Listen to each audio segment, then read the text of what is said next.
You've downloaded the Buckeye Leafcast, featuring two guys who have absolutely no idea what they're trying to say. If he has a good offense, he has a good... I'm sorry, let me say it again. All right, let me think here what I was going to say. I don't know what the hell you want to call him over the What'd I say? I was going to say something, and I don't know. I don't know what it is you're saying, but I like it. And now, here are your hosts for the Buckeye Leafcast, Andy Evans and the intergalactic Buckeye fan himself, Mr. Chris Stefanick. So indeed, though, sir, we got some football to talk about. Yes, we do. Are you ready to rock and roll? I am. Let's do it. Ready to rumble. Ladies and gentlemen, that's right. You've gone and done it again. Downloaded another edition of the Buckeye Leafcast, Florida Atlantic University post-game recap with my man. He's got the plan. He's going to break it down, as he always does. You know I'm talking about, the intergalactic Buckeye fan himself, Mr. Chris Stefanick. Mr. Stefanick. Woo! Andy. What do we... How about that? How are you feeling? How are you feeling after a 24-point, fairly decisive win against the Florida Atlantic Owls on Saturday? Well, I watched the first quarter and was like, hey, the game's over. We're going to roll them. Won out and enjoyed the rest of my Saturday. And we rolled them 80-0, right? Well, you're laughing. Is that funny? Oh, ye of too much faith, sir. Too much faith. So I'm completely torn. See, okay, all right. I said, and I cannot remember, I'll be honest with you, specifically the score that I put out there. Oh, I've got it. You picked 24-10. That's what I thought. Okay. 24-10. And so I picked, so they had 8 minutes in, Ohio State had eclipsed your score. I picked 45-21. No, I'm sorry. That was the final score, was 45-21. I picked 52-17. So I had them winning by 35. You had them winning by 14. They won by 24, exactly right in the middle between our two scores. I wasn't giving them enough credit, at least. How do I put this? I was not giving them enough credit, but then again, they pretty much did exactly what I thought they were going to do. It just didn't work out in the order that I thought it would. I mean... Well, here's the thing, Andy. If you average our scores together, we nailed it exactly. So that's what it is. It's like you and me, we complement each other. I'm a little more too much yin, you're a little too much yang, but when you put the yin and yang together, it's perfect balance. Yin and yang, baby. We yin and yang, man. We yinned it, we yanged it all over the friggin' place, dude. And you know who got yanged right in their face the first 8 minutes of the ball game? Florida Atlantic. I mean, Ohio State, Chris, just comes out and explodes all over Florida Atlantic's face. 28-0. 28-0, dude. Right. And then the wheels fell off. And I don't know why, but the wheels just friggin' fell off. And the Ohio State, after they got a 28-0 lead, that was the Ohio State that I expected to see. I just did not expect to see them come out and absolutely smack Florida Atlantic in the mouth as fast as they did. But then after that, that was the Ohio State that I was expecting to see. And so they proved me right, but they proved me wrong. So once again, I guess kind of that yin-yang theory. Yeah, so, I mean, I guess there's a couple ways to look at this. So you could look at it and be like, hey, yeah, okay, Ohio State came out and started strong. We're up 28-0. But then they lost the last 42 minutes of the game, 21-17, you know? They did. I mean, that's one way to look at it. I mean, another would be... That's how I look at it. I'm sorry. The yang in me looks at it exactly how you just put it. Right. And I get it. I mean, now, granted, that last touchdown by Florida Atlantic was their starters versus our backups. So, in my mind, you know, you could take 7 of that off. But it still would mean, you know, the last 42 minutes of the game, they only won 17-14. You know, they squeaked by a team that they were, you know, favored to win by 4 touchdowns. But then another way to look at it, they're favored to win by 4 touchdowns, 28 points. They won by 24. That's actually not that far below what the spread was. Had the 45-21 been spread out over the course of 4 quarters rather than 28-0 and then 17-21 the remainder of the game, had it just been evenly the 45 points, 10-12 points a quarter or whatever, I think Ohio State fans would be like, yeah, that was about, they won by 24, that they were picked to win by 28. That's pretty much about what I expected. Sure, I'd have liked to have seen them come in and win, 60-0, but this is a brand new coaching staff on the defense, brand new offensive line, first time ever starter at QB. Yes, a decent first start. Yeah, it's about what we expected. They pretty much, got the spread. It's just the way that it happened, where they just came out. It then just set them up for disappointment if they didn't continue it. So, I've been thinking about it, and basically it's there's this saying that it's never as good as it seems, and it's never as bad as it seems. This first 8 minutes, it wasn't really as good. Ohio State was not that much better than Florida Atlantic. It's just all the dominoes lined up against Florida Atlantic. They were lining up wrong, busted coverages. Ohio State couldn't miss anything. That sort of thing. Great field position on every drive, but it really wasn't that great. Just things just happened, a whole bunch of luck happened all at once. Meanwhile, you look at that last 42 minutes where they, quote unquote, lost the 21-17. I don't think things were really that bad. I think a lot of it was, these are kids or young men anyway, that you get up 28-0, you lose concentration. You don't have that fire anymore. You don't have the eye of the tiger. This is human nature. This happens to anyone. You see it in basketball all the time. I know, and this is professionals. You'll see, in the NBA, somebody will come out and get a 20-point lead in the first quarter. You never see them finish with an 80-point lead. They never sustain that for 4 quarters. Never. It's the end of the game, they'll win by 18. And you'll be like, what the hell? They were up by 20 points 10 minutes into the game. How did they only win by 18? It's human nature. To bring the level of intensity that's required to shellac somebody like that 28-0, it's almost impossible to do it if you don't have to. If you're hey, the game's in the bag, we can cruise from here on out. It's just really hard to bring that intensity. So that's kind of what I think happened. Is Ohio State could have easily done way better those last 42 minutes. They knew they didn't have to. That I never at one point in that game felt that Florida Atlantic was in the game. I never at one point was oh my God, we're in trouble here. Because I knew the second it got anywhere close, Ohio State would have the eye of the tiger back, and they were just so much better than Florida Atlantic that, they would stop them at that point. That's where I'm at after this game. And I completely get that. And as I'm watching the game, and after it's 28-0, we're all kind of sitting around looking at each other whoa, are you serious? Is this really happening? Holy shit. This game is going to be 80-0. This is straight insanity. And, then they got held to a punt on their next drive. So, okay. Then another punt. Then that silly backwards pass that turned into a fumble. Then another punt. Then another fumble from JK. And you're all right. Oh, yeah, timeout. What in the hell just happened? Okay. They came out and looked unbelievable. Now it's a completely different team. To start the game, the offensive line was just, Fields had all day, he was back there checking his Twitter feed. He's back there. He's back there on Facebook, man. He's back there making himself a peanut butter and jelly sandwich. He had all day to throw the football.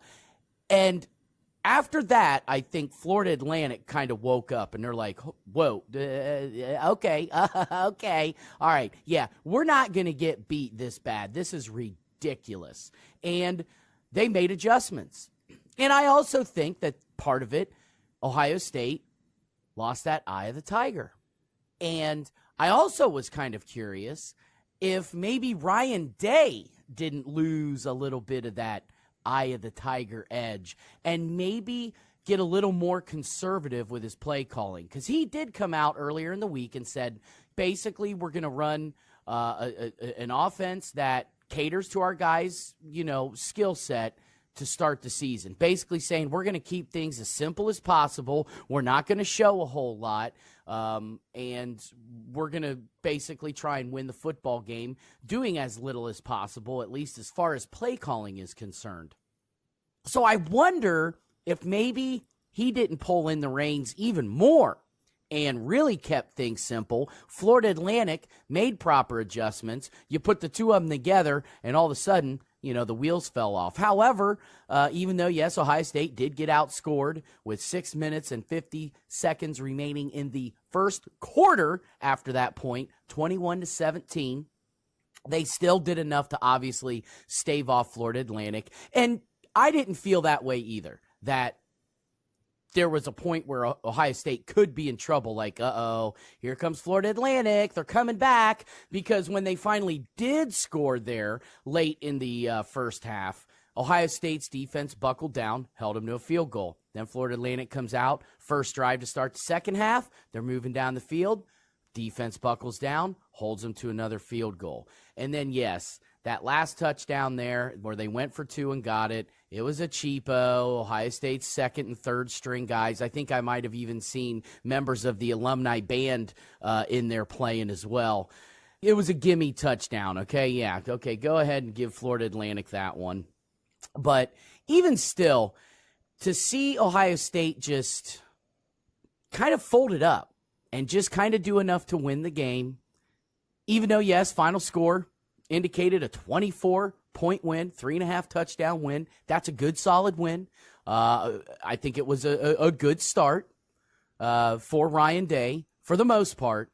But if this is the Ohio State team that is who they are, there's going to be some games, I think, into the season where they can't play like that, man. They just cannot play like that. It's going to get them into trouble.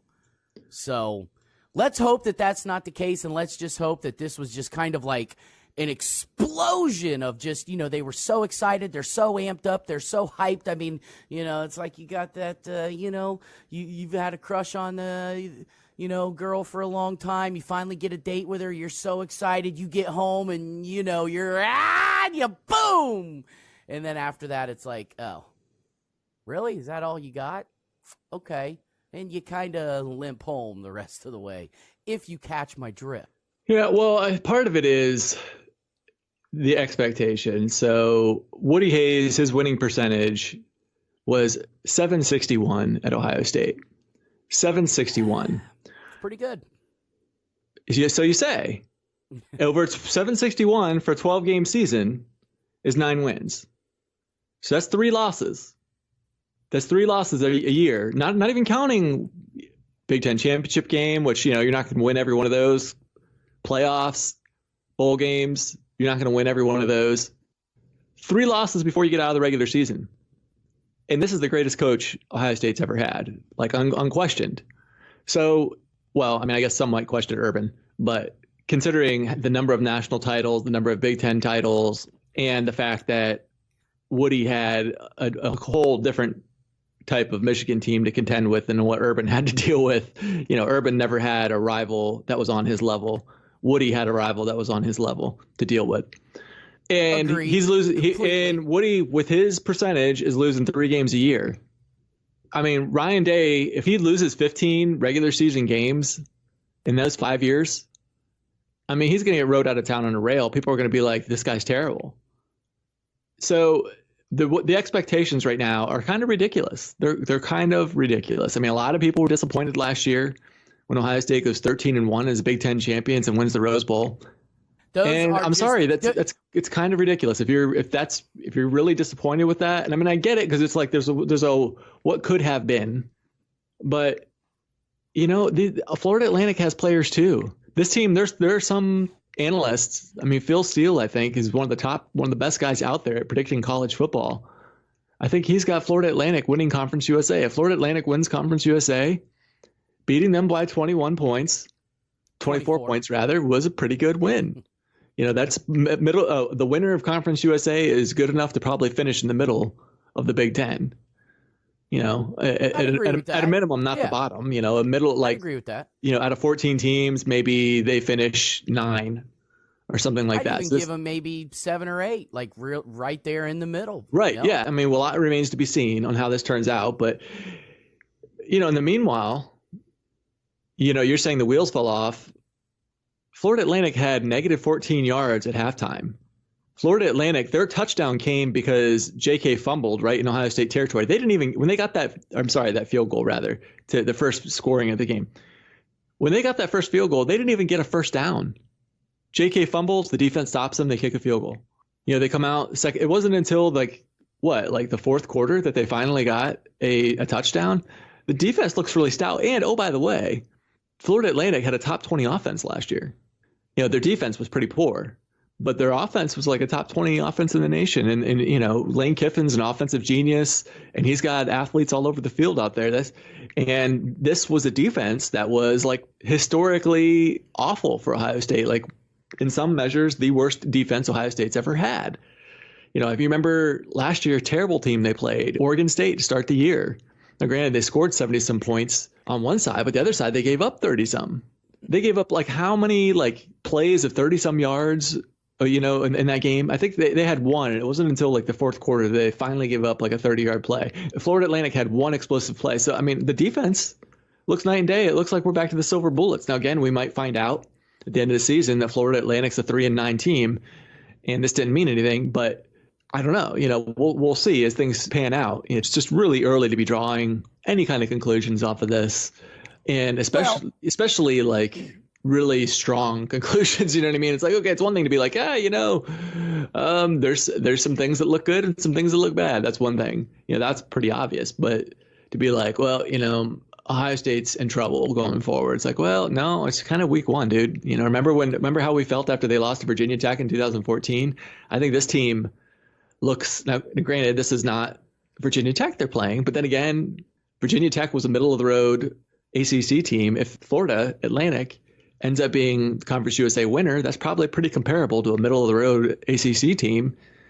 And you remember how that game went. We were not feeling, if you think you're feeling a little upset right now, you're in misery right now, just remember how you felt after that Virginia Tech game, and then remember how that all turned out. So now I'm not saying that the same thing's going to happen this year, but it could. They have the talent on this team to finish very strong, that's for sure.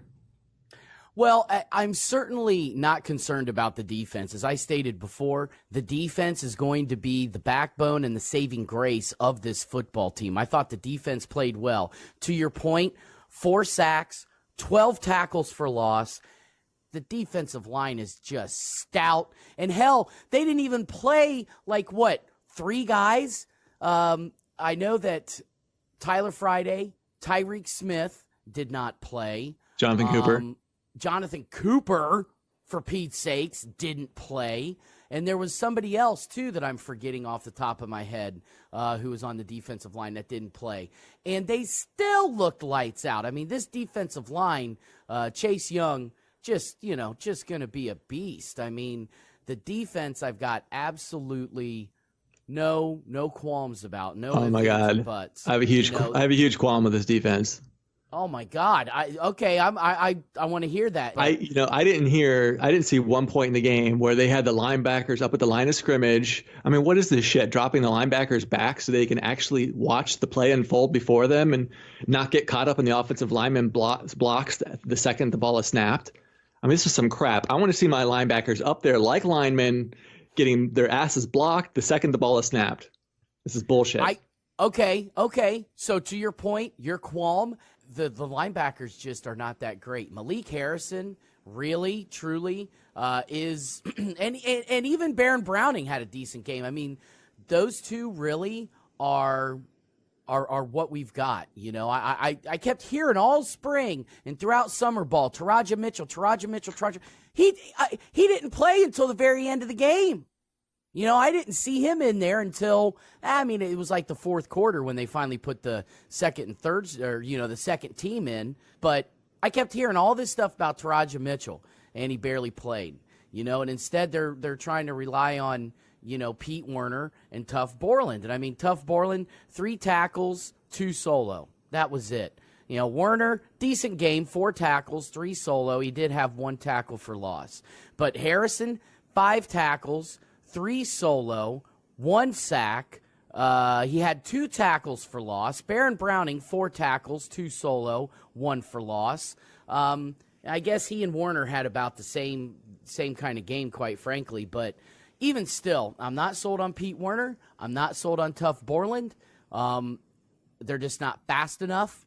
I think Pete Werner's too small. I think, and Tough Borland, maybe he's still hampered a little bit by this Achilles injury. But otherwise, our linebackers, I think that's the one weakness of the defense. The defensive backs are solid, although I have a gripe with what the hell's with this bullet position, Chris? We kept hearing about this fucking bullet position all spring, all summer. Bullet, bullet, bullet, bullet, bullet. And Brendan White is supposed to be this bullet guy. He didn't play. He was barely out there. I saw him in the very beginning of the game and the very beginning of the second half. Other than that, Sean Wade was the one out there playing this third defensive back, this supposed bullet position or something, if this even bullet position even exists. So my gripe is, we saw what Brendan White did last year, and now all of a sudden we're going to keep him off the field? Like, what in the hell is going on? I don't get that at all. I mean, I don't Andy, know. you sound like you sound like you want to see the 11 best guys in the field. Why would you put your 11 best players out there? That's crazy. I know. I'm stupid. You want to put your best defensive player in a position that only plays situationally and gets about 5 snaps a game. That's the secret recipe to winning, right? I mean, Michael Jordan, he didn't play like 40 minutes a game. Phil Jackson only put him out there for about 5-8 minutes a game, right? Why would you use Michael Jordan a lot when you've got like the ace like that? You don't want to put your best players on the field. Obviously, I'm joking. I know, I'm stupid. This was a big deal. I was joking about the linebackers too, by the way. Like last year, they played them up. Frickin' Shiano played them up at the line of scrimmage constantly, and like they couldn't watch the play develop before them, and they were terrible. This game, they backed them off. And while I agree with you that Borland and Werner don't look like All-Americans to me, they held Florida Atlantic to 0.7 yards per carry and 1 touchdown versus the starters. So I thought the defense played much better, but this is a legitimate beef here with this whole bullet thing. So in case people like didn't kind of catch what the big difference was with this bullet, right? Previously, as far as I can ever remember, since I was a little kid watching Ohio State, you'd have 2 cornerbacks, you'd have a free safety, and you'd have a strong safety. And now maybe you would go nickel or dime where you would take a linebacker out and bring in some extra defensive backs, but you have 2 safeties, 2 cornerbacks. That's your base set, right?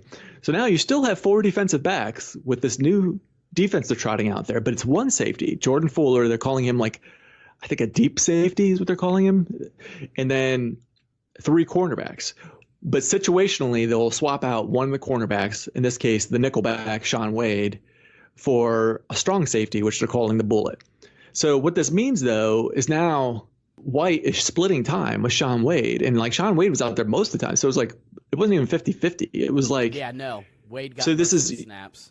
Yeah. So where in the past, what would happen is Sean Wade would be out there, or I'm sorry, White would be out there the whole time because you would always have 2 safeties and 2 cornerbacks. And then Wade would basically be, as a nickelback, would be splitting time with a linebacker, with Pete Werner. So Wade would come in passing situations, Werner would go out. Now Werner's out there the entire game, and Wade is splitting time with White, who's like, he's a guy, like if you're going to have somebody out there the whole game, he's one of the guys you should probably have out there the whole game, right? And so, I'm not feeling this at all. It doesn't make a lot of sense to me. You want your best 11 players out there, and it's just, I don't get it. I don't see why now. Basically, the difference from last year to this year is you're getting a whole lot more Pete Werner and a whole lot less Brendan White. And how could that possibly be a good thing? Well, and throughout the spring, they were toying around with that. They moved Brendan White to the linebacker position, and then they said, well, we've kind of created this whole new bullet defense.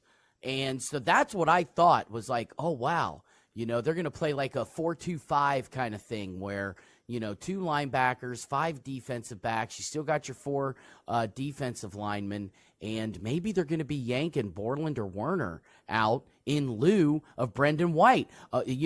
Brendan White's not a small guy. I mean, he's, 6'2", 220. I mean, he's built like he's kind of built. I mean, he's more built, I'd say, than Pete Werner. Pete Werner just looks small. Even though I think Pete Werner's listed at like 6'2", 220, he just looks small to me. I don't know what it is. Maybe, and you know what? Pete Werner's actually a great kid. I remember, when Columbus Wired was covering the football team and going to some interview sessions and interviewing him. He's a great kid, smart guy. I'm sure he represents the university well outside of the off the field and in the classroom, outside of the classroom, all that kind of stuff. But as far as just football talent's concerned, I mean, he is who he is. He's a 3-star linebacker from Indianapolis, and Brendan White is a 4-star athlete from New Albany, Ohio. Who do you want? I want a 4-star kid who's got speed, some good size, and has a nose for the ball and has a pedigree. Brendan White has a friggin' pedigree. I mean, his old man was not too bad at playing the game of football when he was both here at Ohio State and in the NFL with the Detroit Lions for several years. His dad, of course, being William White. But I don't know. Yeah, we'll see. Maybe this was just kind of pulling the reins in. They didn't want Luke Fickell, Cincinnati, or anybody else that's going to get tape of this game. Anything to try and glean and prepare for in the upcoming games, for the rest of the season. I don't know. But just give me more Brendan White. That's all I need to know. White was asked in the offseason, tell me about this bullet, or I should say camp, not necessarily offseason, but during camp, tell me a little bit about this bullet position. And he said it's, 2 parts linebacker, 1 part safety. He said it's more of a linebacker position. And he said it's one they're going to rotate with the Sam, the strong side linebacker, with Pete Werner. He said it's going to be and it's going to be situational dependent. If it's a running situation and you've got a running tight end on the field, a blocking tight end on the field, then they're going to have Pete Werner out there. If it's a passing situation and you've got a receiving threat, a tight end out there, then he's like, I'm going to be out there. The bullet's going to be on the field. But that wasn't how it was at all yesterday. So I'm like, either he was lying or the game plan changed for Florida Atlantic. I'm anxious to see how this goes going forward because that was not what happened at all. Pete Werner was out there the entire game, and he was subbing back and forth with Wade. So we'll see. But we would be doing Buckeye Leafcast Nation a disservice if we didn't talk at least a little bit about Justin Fields and one J.K. Dobbins. Just getting ready to say, dude, we've been hammering on the defense this whole time. People want to hear about the offense because that, sir, is exactly that. That's what all eyes were on going into this game. Everybody pretty much knew that the defense was going to be fine, but obviously all those question marks on offense, especially the play of number 1, the man who Chris went under center more than 1 time in the football game. He probably went under center more times in 1 game than any other quarterback in the history of the Urban Meyer era went under center combined. Justin Fields, the offense, I know people want to hear about it. Chris, what do you think? I mean, were you impressed with the play of the true sophomore number 1? Do you got some questions? Are you feeling okay? What about the running game and number 2, J.K. Dobbins? I want to hear your thoughts, sir. I've got mine, but I want to hear yours first. Right. Well, you talked about how that was more times under the center than during the whole Urban Meyer era. My God. What was the last game that an Ohio State tight end caught 2 touchdowns? Unless you know it. It was just meant to be rhetorical. We don't have to sit here and rack our brains. So, yeah, there was new looks. It makes me wonder how much of last year was Ryan Day's offense and how much of it was Urban Meyer's offense. We saw a lot of 2 tight end sets. Now, we did see a lot of 2 tight ends in the past too, and even some 3 tight end sets. It was pretty much about a third of the time they had multiple tight ends out there, doing the snap. It was all out of the shotgun. Right. So they would do and what they would do, this was interesting. So, we didn't really see Jalen Gill. Last year, you saw rotating at the H was KJ Hill and Paris Campbell. And there was always an H on the field. This year, through one game. They did not bring in Jalen Gill until it was mop-up duty. When KJ Hill would rotate off the field, that's when they would bring in a second tight end. And I kind of liked it, I mean, now granted, I'm not taking anything away from what Paris Campbell did last year too. I liked, little jet sweeps that would go for 60 yards. Those are kind of nice too. But these two tight end things, man, that's a nice little wrinkle. Something like teams really got to watch out for. And they were doing a lot of stuff where like one would be a decoy for the other. Like Ruckert got in the end zone twice. And I think on both of them, Luke Farrell was like a decoy, and they would do like a little crossing pattern, and it would confuse the defense. And Fields would just wait. Okay, which one of you is going to come open? Which one are you going to cover? And which one are you going to let run free? And I'm like, man, if it's going to work like that, more plays, sure. Let's see some more of that. And yeah, I don't know. It was nice. I like these new wrinkles. I think this new offense, what Day's putting out there is good. They have a lot of areas for improvement. Like Fields is no JT Barrett when it comes to doing the read option. It seemed like he was missing those reads a lot of times. I did handing off a lot. Yeah, and maybe a lot of that was called. Except for a 51-yard touchdown scamper on the fourth play of the game. Yeah, no, that was one. A nice keeper. He pulled it. The whole defense went with JK, and like Josh Myers delivered like a crushing blow to just totally open up that side of the field, and it was off to the races. But that was my impression. So Justin Fields in his OSU debut, first time ever starting in a football game. At least a college football game. 18 to 25 through the air, Chris. Pretty good completion percentage. 234 yards. That's not bad. And 4 passing touchdowns. No interceptions. Also chipped in 61 yards on 12 carries and that 51-yard touchdown run. JK, 91 yards, 21 carries, and a touchdown as well. Master Teague had 8 for 49. Including a 21-yard run, 6.1-yard average. Marcus Crowley with some cheap end of the game. Mop-up duty, 4 carries, 27 yards. In all, 48 carries by Ohio State for 237 yards. Through the air, 232 passing yards. Yeah, that's right. Justin Fields had 234 passing yards, but they ended as a team with 232 because the one pass that Chris Chugunov completed to Jalen Gill was for -2 yards. So all in all, though, a nice even spread. I'm with you. I like the new look of going under center. Was this something just to throw Florida Atlantic off, and we're going to see the good old shotgun formation the rest of the way? But I like it. Now, they were a little predictable in their under center. They were either, stretching it to the outside or going inside. You didn't see, too many counters or even maybe try and do a little option under center. But nonetheless, let's not forget the last 7 years, we've seen nothing but shotgun formation out of these kids. So probably asking them to just immediately go up under center and start doing all these crazy kinds of plays that they're not used to running might be asking a little bit much. So maybe get them acclimated into playing under center a little bit more. But I liked it. I like the incorporation of, going under center every now and again, staying in the shotgun for the most part for your true formations on the offense. But then, let's jazz it up, man. Let's get weird a little bit. Let's pull down our pants and get weird sometimes, dude. Sometimes you just got to get weird in life. And I like the fact that they were pulling down their pants a little bit and getting weird. I liked it. I liked the diversity. I liked the fact that they mixed it up. And all in all, though, once again, going back to what we began the podcast talking about, I was immediately overly super impressed by the offense.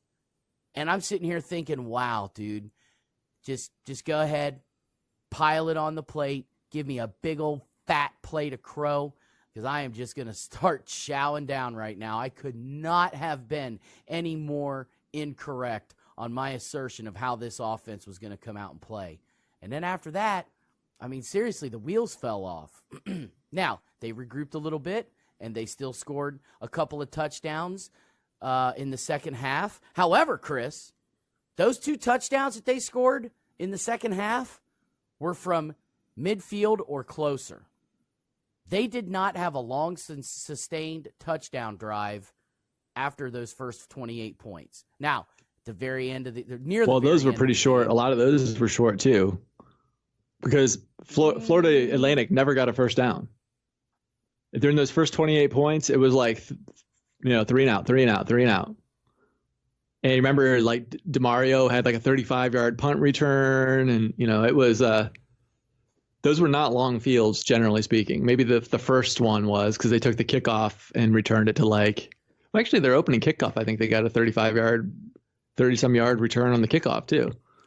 Yeah. Okay. So to your point, the very first touchdown drive, it was a 4-play, 70-yard drive. So they started at the 30. It was not a long sustained drive. None of them were long sustained. That's for sure.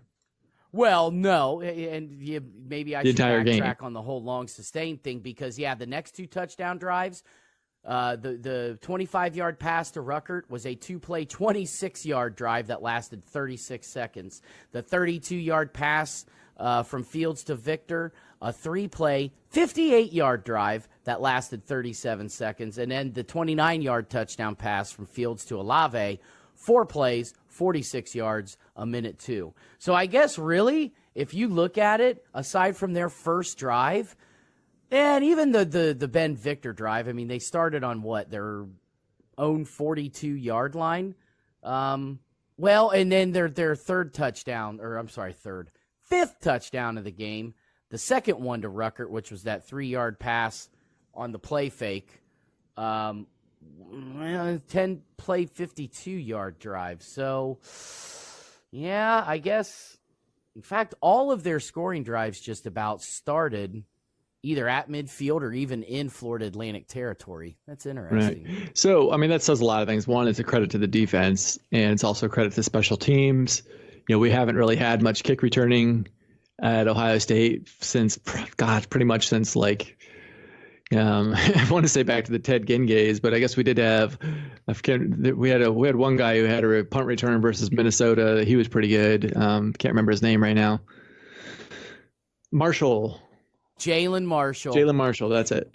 So he was a pretty good returner. But I mean, honestly, for the number of athletes Ohio State gets, you'd think they'd have explosive guys back there all the time, but they've really had issues with it. A lot of it's just ball security, where they're just going with KJ Hill because he's got the best hands in the team, but he's the guy who's going to run like a 4.6, 4.7 in the combine in this spring. But at any rate, I would say the offense, my thing that made me pleased with it, one, the offensive line, it's the kind of thing they've only been together weeks, and it's a unit. They have to play cohesively. It's not like individuals. Everybody says that. There's a lot of gelling that goes on. I think they are much further along than what the offensive line was in 2014 at the same period. And look how good that offensive line was. I think this offensive line has that kind of potential in them, and they look good. I will say Fields, this is his first ever start in college. A guy who just played situationally, came in and did, they didn't ask him to do a whole lot at Georgia. They had a couple packages that he specialized in. This is the first time he's really been handed the keys to have to command the entire offense. And even in high school, he was only the starter for 2 years in his high school. So this is a kid who does not have a lot of football playing experience, does not have a lot of experience at quarterback. I thought the arm strength looked really good. I thought the accuracy was pretty good. He had a couple that he missed, but a lot of them were right there. And he completed 70-some%, and that was with a few drops. A couple of them, he hit the guys right in the hands and they dropped it. And the decision making, I thought overall was pretty good. He didn't really put the ball in harm's way. If he was under pressure and it wasn't there, he'd just take off running, which is what I want to see from him. So I thought the decision making was pretty good for a guy making his first start in college. And he seemed calm. I never at one point did he seem like he got rattled, even when he was getting hit, even when things were breaking down. Just calm, collected out there. I see a lot of promise there. This guy could be really good, especially, we got to realize, again, this is his first year starting. Quarterbacks usually take some experience to get good. It might not be till next year till we see this guy performing at the level that we all want him to perform at. And that's okay. I mean, that's reasonable. It's reasonable to say, your second year, that's when you're going to take a challenge at, being all conference or more, to ask him of that coming in when he just got here in the spring and is still learning the playbook is asking a lot. And with that in mind, honestly, I feel like he's further along than what I hoped he would be. I really didn't think he would come in and light the world on fire. I thought there'd be a lot of growing pains, and we would lean on the offensive line and the running backs and, giving him some easy plays to the wide receivers and the like, and that Ohio State would still win a lot of games based off the strength of their running game and the strength of the defense. I actually think the passing game is going to be pretty good. I liked what I saw there. Now, I do want to say one thing, and as you keep talking about the wheel, we scored 28-0 and then the wheels fell off. I think a lot of that was like, look how they scored. I think it's like the wheels, like they were off for Florida Atlantic when they came into the game. Like they pushed a vehicle out there with no wheels, and then they decided to put wheels on as the game went on. Like the wheels were off. It was like we were playing against somebody who had the wheels off. That's why we got 28-0. I mean, the 51-yard run starts the scoring. He had a nice handoff, like fake handoff, and the defense went that direction. But he got through the line of scrimmage. Josh Myers blocked his guy, and he got past it. But then there was no one. I'm sorry, you shouldn't have to you get past the line of scrimmage, maybe you get 5 yards and then you got to make somebody else miss. But he didn't have to make anybody else miss. If you to go 51 yards, you should be more than just getting past the line of scrimmage. There was nobody there beyond. That was like somebody messed up and followed JK, who was supposed to stay home and guard from that from happening. So there was that. At least 2, if not 3, I think 2 of them, the next 2 passes were just complete blown coverages. Ben Victor's just like, you're going to just not cover Ben Victor while he's streaking down the field. I'm sorry. That's a blown coverage. And then Olave, that was the only one where there was like a defender that it wasn't a blown coverage. It's just Olave just beat his man for the one to make it 28-0. So Florida Atlantic basically just gave Ohio State 3 touchdowns, complete missed assignments, absolutely blown coverages, blown read by the guy on the 51-yard run. And then they said, oh yeah, maybe we should probably cover some guys. And you said that's the wheels falling off of Ohio State. I think it's more like Florida Atlantic putting the wheels on. The reason I say the wheels fell off, dude, is because of the way they started so fast. And the fact that, I don't know, maybe I'm looking for a reason to be negative Nancy, just Andy, just being a pessimistic, glass half empty kind of asshole, piece of shit, jerk off motherfucker. But I don't know, man. If they play that way in other games throughout the rest of the season, and we'll see. Maybe once again, this was Ryan Day. This was the guys. Hey, you prove that you can come out here and score at will. Let's pull it back a little bit. Let's take our time. Let's just go ahead and not show the other teams that we're going to be playing in the future too much, because I don't want to tip our hand a whole lot.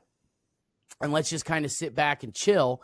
Maybe that's the attitude they took, and maybe there was a nefarious plan and reason for it. But if this is what we can expect out of Ohio State's offense, there's going to be some games they're going to get in trouble. That's kind of my point. But nonetheless, hey, Chris, you know what? I'm just going to shut the fuck up because they won by 24 points. It was a good, solid win.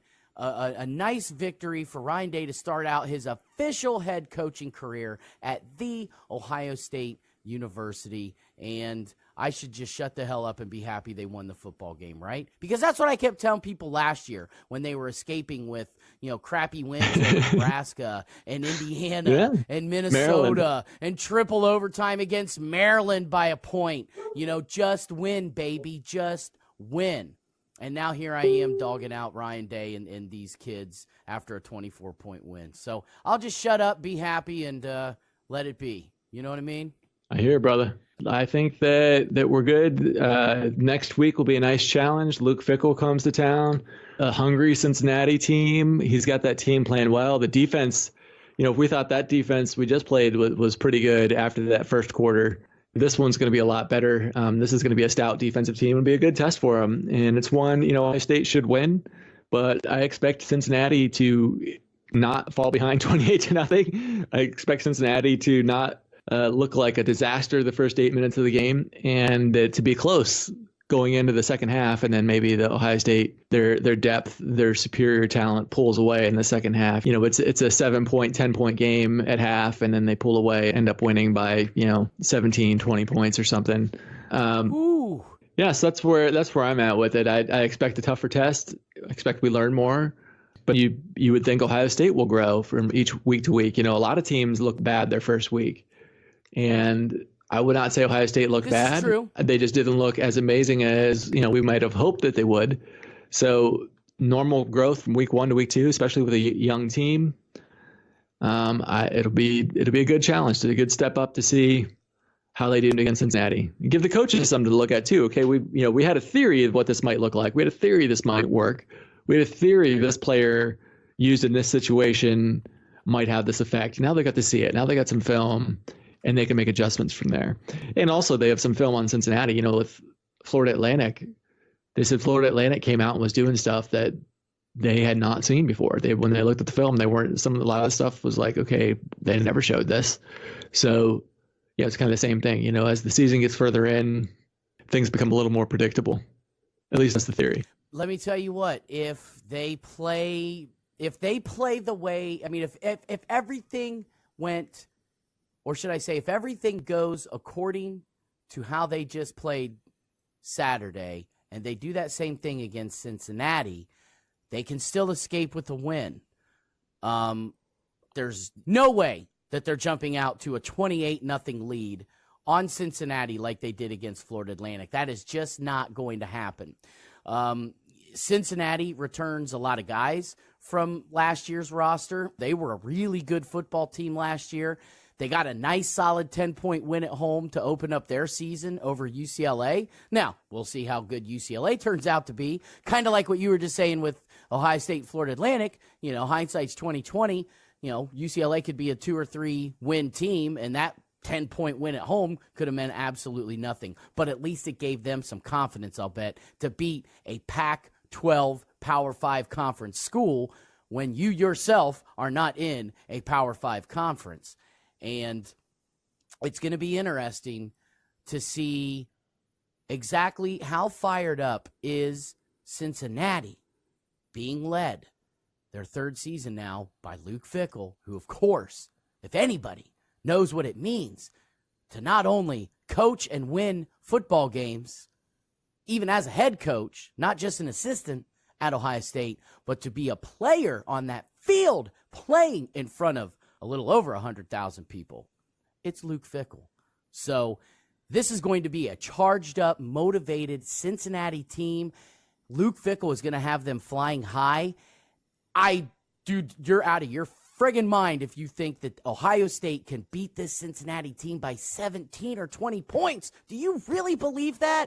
Because I don't see a chance in hell that Ohio State can beat Cincinnati by that big of a margin, especially when they just beat Florida Atlantic by 24.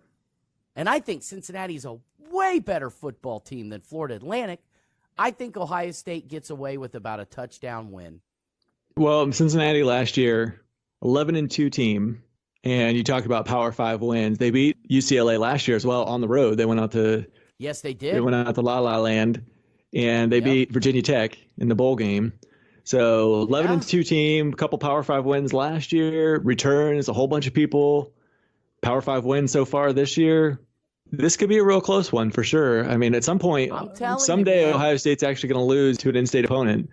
And I'm not calling for it to be this weekend because I still think the talent edge is just too much for Cincinnati to overcome. Ohio State's got one of the most talented teams, in the country right now. I mean, there's very few teams that can boast the number of 4 and 5 stars that they can. But from a talent level, Ohio State certainly has more talented individual athletes than Cincinnati does. But I'm not taking anything away from the guys that Cincinnati does have that's playing for them right now.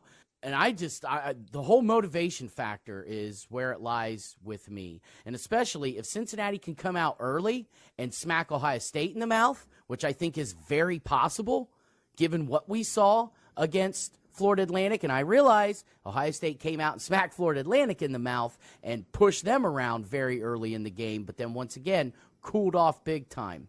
And if Cincinnati comes out and smacks Ohio State in the mouth, how's Ohio State going to respond? Because if they can't get a hot start, are they going to be able to get motivated and ramp things up as the game goes along? Could be very interesting to see if something like that happens. Well, I mean, the other side of that, too, is if they don't come out 28-0, maybe they keep that eye of the tiger the whole time. They keep the intensity, they keep the focus, and maybe they don't jump out to a 28-0 lead, but they slowly grind them down and wear them out because they're bringing their A game for frickin' 60 minutes. So, you know, I mean, we'll see. I've got it 34-17. I think it's a nice 17-point victory. I have not seen the line yet. I'm guessing that's probably about where it is, but that's how I see it. I think Ohio State doesn't quite get as many points this week, but they don't give up quite as many either. So it's going to be a little bit lower scoring of an affair. I won't say a comfortable victory, but, you know, not a squeaker either. Yep, I'm calling for a 7-point win. I'm not sure I'm going to give an actual score or not. I don't feel comfortable in giving a score just yet, but I'm going to say Ohio State wins, but it's going to look dirty. It's going to look filthy. It might even look a little foul and fucked up, but ultimately the Buckeyes do walk out of the shoe with a win over former player and coach Luke Fickell. Former head coach. Former head coach as well. Well, I just said coach because he was like a coach, then a head coach, then back to a coach. So he was a coach. He's a true Buckeye, former captain. Oh, dude. I'll tell you what, if Day ends up, 3 years from now, 4 years from now, leaving for the NFL, the Fick, he's going to be on that short list. I'm not saying he's going to get the job, but he's going to be on the short list. Mark my words. Well, why not? I mean, I think that if you give him an opportunity to come back, I think it would look a lot different if he was the head coach now, especially if he's down at Cincinnati for a few more years and really gets his feet wet and does a hell of a job as a head coach. I can't think of anybody else I may want to bring in other than Luke Fickell. If Ryan Day leaves at some point, for greener pastures of the NFL. Both are, still pretty young guys. I mean, Fickell's a little bit older. He's like, 46, 45, 46, something like that? Yeah, there'd be some interesting names. People were bringing up Vrabel, Fick's buddy. It'd be interesting to see what would happen if, 3 years from now, Day's gone. Because he's not an Ohio guy like Fickell. He's not an Ohio guy like Meyer. He might be more of an NFL guy. We'll see. And I guess we'll find out. But yeah, that's a whole nother week, a whole nother podcast right there. Yeah, we could talk about that for about the next 3 or 4 hours probably. But I don't think we have that amount of time. So Chris, let's go ahead. Let's shut it down. Why don't you tell everybody out there where they can kind of catch out some new stuff that you're doing? You're kind of taking a little bit of a backseat from Choice Conversations. I know there's a lot of people out there that are probably bummed to hear it, but it's for a totally good reason, something I'm actually really excited about too. I think it's cool stuff.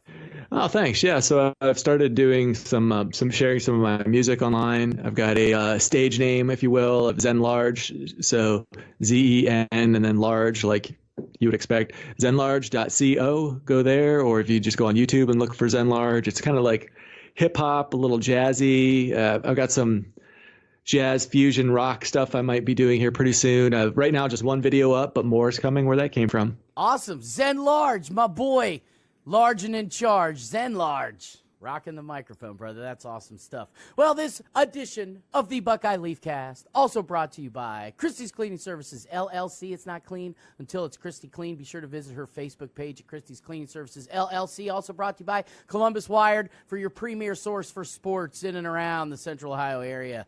Come check us out at columbuswired.net. So, Chris, Cincinnati, I've got them by 7. You've got them by a bunch. I think we got to put a 6-pack of beer on this one. And what would be the conditions for winning? Well, you buy me a 6-pack of beer. I buy you a 6-pack of beer. Put it this way. I mean, obviously, I guess if they win by 17, I win. If they win by 7, you win. Yeah. So whoever's closest, is that what you want to say? Like if it's I guess at 12 if they win by 12 or less, that would be you. If they win by 13 or more, that would be me. Looks like that's the middle point, if my math is correct. Okay. All right. We'll put our own little line on it. All right. Yeah. The line right now is 12.5. Right. 12 You're taking the under? I got the under, you got the over. All right. Sounds good. Fucking A. There it is, ladies and gentlemen. You've heard it live and in color. Or, well, at least recorded and then post-produced. The Intergalactic Buckeye fan and myself, we thank you for downloading another edition of the show. Everybody take care until we talk to you next time. Chris, leave them like we always do. OH. I-O. Go Bucks.